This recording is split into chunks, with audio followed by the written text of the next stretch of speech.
How's the royal family? I pray that everyone is doing well. Well, my royal family, the title speaks for itself. This is a very serious, deep video. It will truly piss you off. So let's not lose sight of the coon-ass judge. Last name, Watkins. All right? Keep that on your frontal lobe, my royal family. So, I'm going to take us on a journey. It's going to be an uncomfortable journey, but a necessary one. So, let's do an update here first.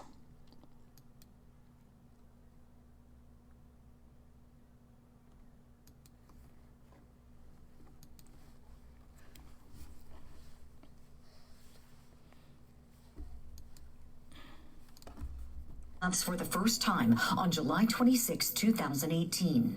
But only one of these men would walk away alive. The fatal encounter began on the streets of North Nashville. Officer Delkey was on patrol, searching for a stolen vehicle. At some point, while Hambrick pulled inside an apartment complex and took off, allegedly armed with a gun, surveillance video shows the men, both 25 years old at the time, in a full sprint. They round a corner, and then you see Officer Delkey stop, plant his feet, and fire at Hambrick as he runs away.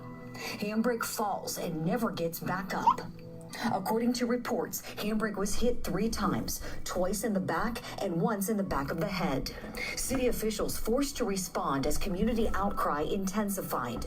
My role is to make sure that on the front end, we are doing the absolute best we can as a community when it comes to policing. The district attorney releasing video of the shooting, hoping its bid to be transparent will build trust with the Black community. The police officer fired 4 times. 3 of those bullets ripped Daniel apart. But the move is a little solace for Hambrick's grieving family. My daughter is now thinking that the police is the enemy. According to a warrant, Officer Delkey said he saw Hambrick holding a gun and that Hambrick didn't comply with verbal commands. Despite his claims, prosecutors filed charges shortly after the release of the video. Hambrick's family faced Delkey during a pretrial hearing. Defense attorneys suggesting Delkey was simply following police practice from the moment he squared his feet and pulled the trigger. He's doing what he's taught to do, that this is the most serious thing the police do. If they have to use deadly force, they want to hit what they're aiming at. But the prosecution countered, questioning the witness about Delkey's decision to use deadly force. You're in agreement with me that that was the decision that he made? I'm in agreement he made the decision because the subject had a gun in his hand and wouldn't follow directions to put it down. The judge ruled the case should go to a grand jury. Mr. Delkey, is there anything you want to say to the family? And in January 2019, Officer Andrew Delkey was indicted for first-degree murder. Her son is gone for no reason. For now, Officer Andrew Delkey remains decommissioned, free on bond, and facing the possibility of life behind bars if he's convicted. All right, special guest joining us tonight, former Nashville police officer, currently an anchor at our great affiliate KJRH in Tulsa, Oklahoma. Vincent Hill's back with us. Vincent, great to see you. Vinny, always a pleasure, sir. Okay, let me start here with your training, right? Because you're trained in the same place where former Officer Delkey was trained as a Nashville police officer. Mm-hmm. You are pursuing someone on foot who has a gun in his hand.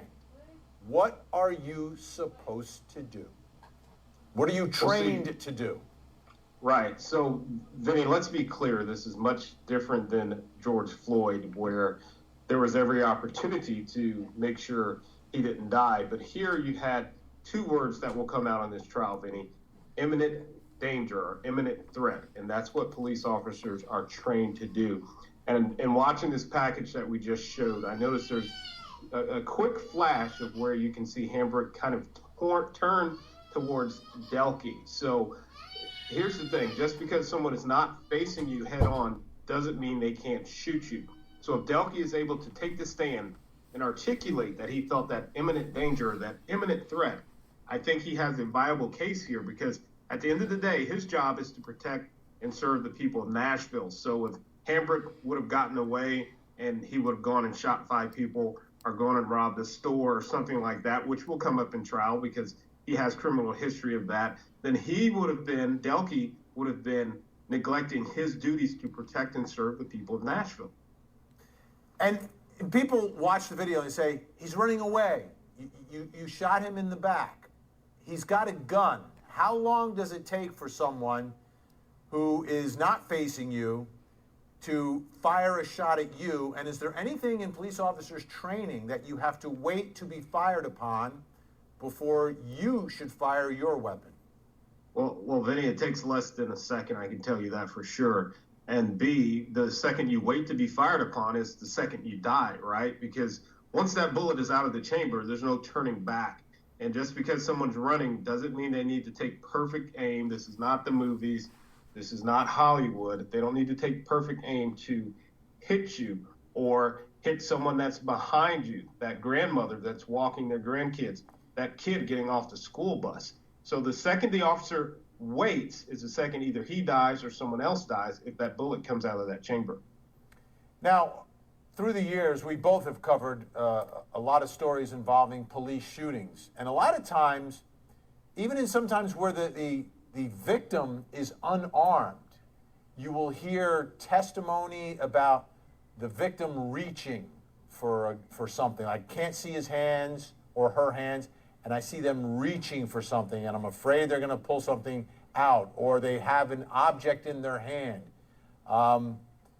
Are you surprised that we're here in a case where I don't think it's going to be contested by prosecutors that he had a gun in his hand?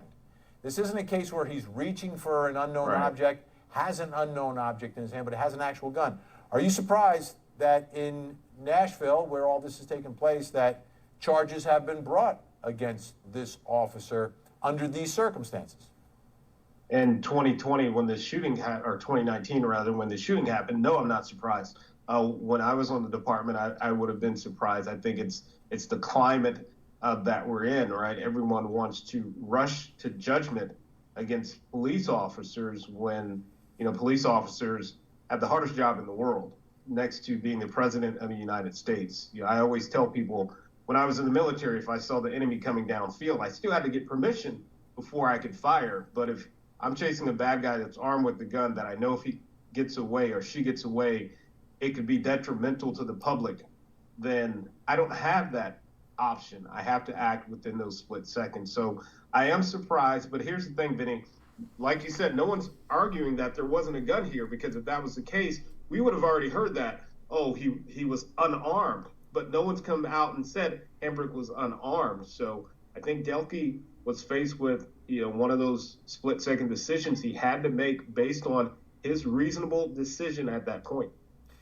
And from your perspective, you believe, and you've covered many trials as well, that the key piece of evidence may be in the part of the video where there's some level of turning that you saw, that you think perhaps that's where the defense is really going to focus their case on that moment just prior to the gun being discharged.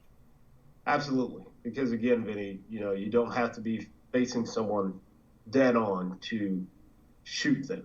I can shoot someone while running by extending my arm behind me. I've actually practiced in it. So it's not unreasonable that someone on the street hasn't actually practiced the same thing.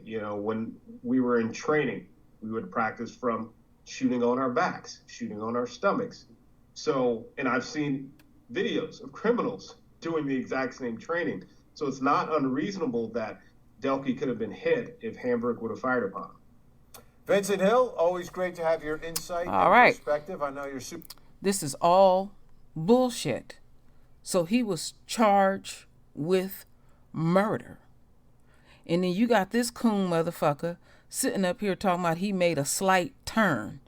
Everything about this is bullshit. You shot a man in the back 4 times, but 3 bullets hit him. And they always talking about they fearing for their life. I don't give a damn if he had a gun or not. He never ever, because he was the only one that spoke of that it looked like he might have turned around. Just the fact that he had the gun, they said they got something to work with. So the DA charges murder. All right. Let's take that shit down.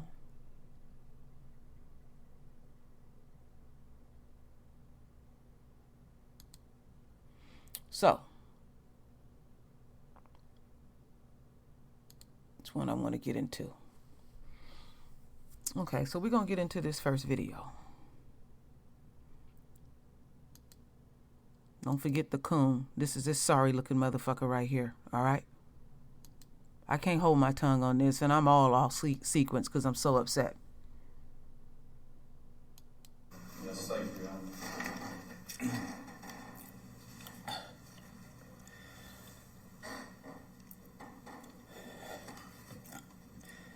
I am pleading guilty today because I recognize that my use of deadly force was not reasonably necessary under all the circumstances.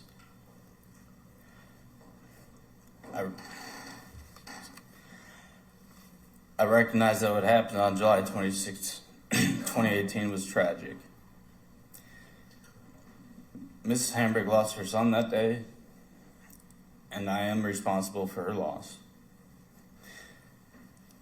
Excuse me. These are facts that I will have to live with for the rest of my life. And no mother should ever have to experience the loss of a child, and not a day has gone by that I have not thought about my actions. I also recognize that my actions impacted the community and the police department. I hope this case can contribute positively to the much needed discussion about how police officers are trained and how we as a community want police officers to interact with citizens. I am deeply sorry for the harm my actions cause, and I hope that Mr. Hambrick's family will obtain some comfort from my acceptance of responsibility and my... All right. So we heard that sorry ass, piece of shit, cop, pig, or whatever I want to say at this point, because it's all lame to me at the end of the day. Let me take it back. Excuse me for that. Because we're going to get into the next phase of this. So this coward, this is a coward. So now we're going to hear from the deceased mother. This ain't easy, my royal family. This is not easy at all.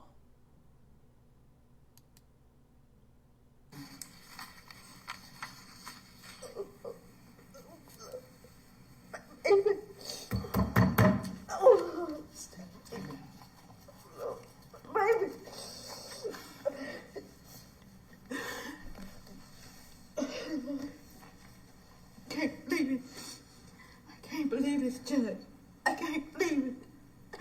I've been going through this for 3 years. I can't believe it. Yes. Take your time. Judge, Take your time. I lost my mother. I lost my grandmother. I lost my father. My father had a stroke and a heart attack. I can't believe it. Because of you. Because of you. I lost my son's father because of you! Because of you! He killed himself! I hate you! I hate you! I don't accept your apology because you could have did it at the beginning. I don't accept it. Once the tables turn, Judge,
family. You cook a can, motherfucker! You cook, no! Okay. Let me go! Well, Let me go! well, You talk about my family! Y'all talk about my family! Y'all call us I think that's enough. Y'all say we eat watermelon! You racist motherfucker, y'all! No! Okay. Tear that bitch up. Don't harm anyone.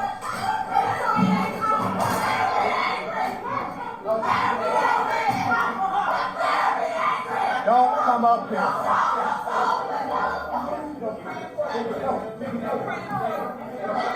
Just hold it. Bullshit! That's bullshit! We didn't get a chance, man! We didn't get a chance, man! We didn't get a chance, man! 3 years! We didn't get a chance, man! We didn't get a chance! We didn't get a fucking chance, man! We didn't give a fucking chance! Yeah, run your white ass on.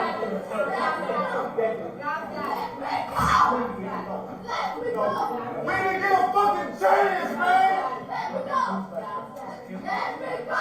We didn't get a fucking chance! We didn't get a fucking chance, man! We didn't get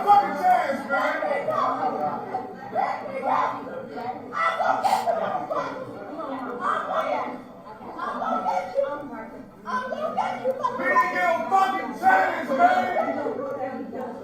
I'm gonna get you! I'm gonna get you! No, don't take me out! Leave me alone! Don't touch me, man! We didn't get a fucking chance, man! We didn't get a fucking chance, man! I'll hunt you for the rest of your damn life, folks! Now look for goddamn it twice! You're a fucking coward!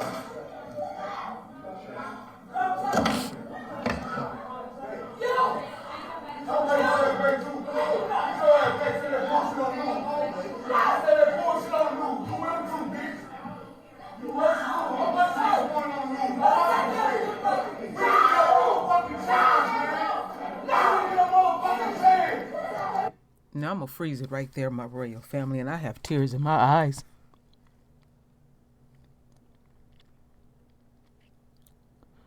They continue to pull this shit with us. Now I'm going to play the next audio so you'll know why the family was enraged. And they always want us to get along and forgive. That's how we're supposed to all react. I keep saying, there's going to be a cost henceforth for doing this stuff for us.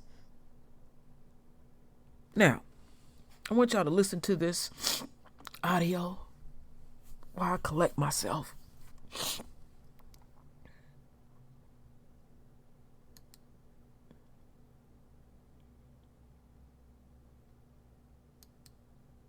In Nashville, the family of a black man shot by police is still reeling after a judge accepted a plea deal that would send the officer to jail for only 3 years. Officer Andrew Delkey, who's white, was to be tried this week for shooting and killing Daniel Hambrick, a black man, in 2018. In court Friday, when the deal was announced, Hambrick's mother, who's legally blind, was restrained by her lawyer after she reached toward Officer Delkey, knocking over a courtroom lectern. Let's listen. Won't the tables turn? George, won't the tables turn? Just look at the tape. Won't it your child? It's still my child. Won't it your child? Let's bring in WPLN reporter Samantha Max, who's been covering this case for the past 2 years. Welcome. Hi, thanks for having me. I'm glad you could be with us. Samantha, it sounds like the family did not know about this plea deal. Was it a surprise? So, the district attorney and the family have been in talks for 3 years now since this shooting, and all of the sudden we had this plea deal just days before this case was set to go to trial. I was going to be in court today for jury selection, and the family says that they were not consulted before this plea deal was agreed to. So essentially, there was always the possibility that this could happen. So many cases, the majority of cases really end in plea deals. But the family is saying that by the time that this decision had been made, the defense and the prosecution, they'd met, they'd discussed this option, they'd decided on it, and the family was just kind of told, this is what's happening. The officer was set to go to trial for first-degree murder charges. What does the plea deal include?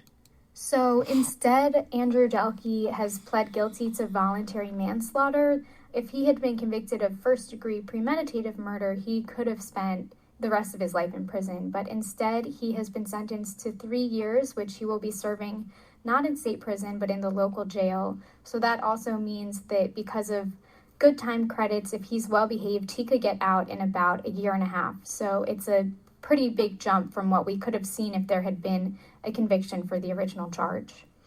And what have prosecutors said about why they took this plea deal? So the district attorney essentially just said that this was not a slam dunk case, even though he truly believes that the officer wasn't justified when he pulled the trigger because Daniel Hambrick had a gun in his hand when he was running away. The district attorney just felt that he was not sure that he was going to get a conviction. I've also been told by a local attorney in town that apparently both the prosecution and the defense have been holding kind of mock trials with focus groups, and a lot of those have been ending in hung juries. So he just felt like, at least this way, for the first time in the city's history, a police officer would be going to jail for killing someone, but obviously it's just a kind of different outcome than what the family had hoped for. We heard a very emotional clip there from the mother reacting. And I wonder, what is the reaction from people who, as I understand, were already outside of the courtroom and outside of the courthouse waiting for updates on this case? Yeah, it was really emotional being in court on Friday. As I was walking in, I actually walked in with Sheila Clemens Lee, whose son was killed by a police officer about a year and a half before Hambrick, and I asked her how she was doing, and she just said, not good. As I got inside, the entire hallway was just filled with activists who were hugging and crying. And then once Vicki Hambrick, Daniel Hambrick's mother, started giving her own speech and getting incredibly emotional and crying and screaming, everyone was in tears. I mean, I've been in court plenty of times, and I've just never seen anything like it before. The attorney read a statement from the mother, and the statement read, "I have contempt for this system, I have contempt for this plea," and then goes on to say, "I have a special contempt for Andrew Delkey." This was the first time, as I understand it, that we actually heard from former officer Andrew Delkey. What did he have to say? So, other than the interviews that we have that he did with state agents after the shooting, this is, the first time we've heard him speak in court. And it was a little bit of a jarring experience. I mean, he was incredibly nervous, but he was very apologetic. He said that he did not believe that his actions were reasonably justified, that no mother should lose their child, that he thinks about what he did every single day.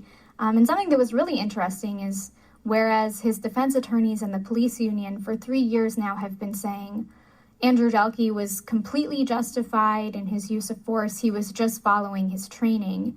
Delkey, when he took the stand, he said, you know what, I hope that my case contributes positively to a much-needed conversation about how police are trained, suggesting that he thinks the way that he was trained was not right and that it was problematic. So I think it'll be really interesting to see if his words have any impact on our police department here.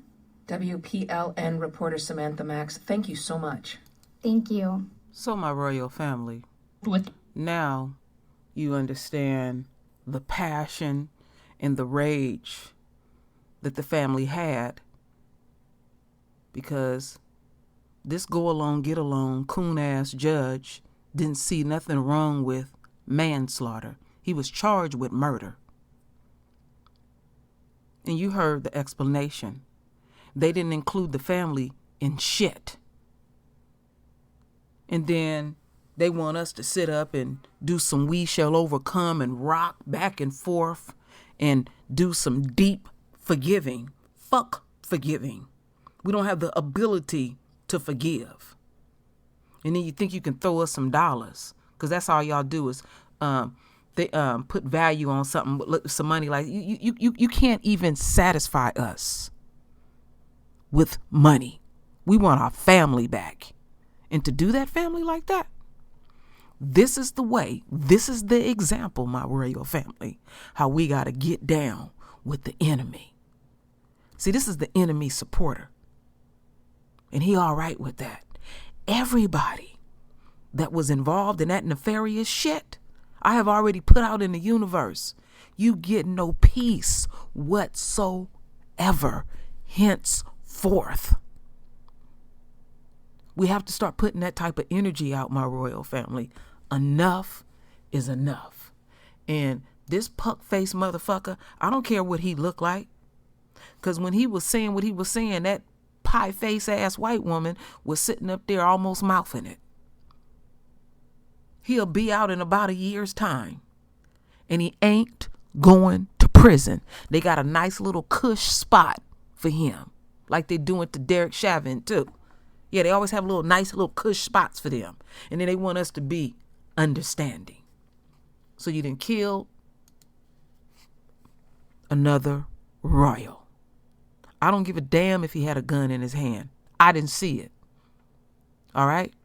And then you got, when I first started, you got another coon talking about what he's slightly seeing. Fuck him too. Fuck everybody in the whole damn process. I'm feeling some kind of way. I'm up in my feelings. So, my royal family, render your voice with your beautiful divine words. And as always, my royal family, I thank you for your love. I thank you for your support. And with that said, Ashe, what a damn shame.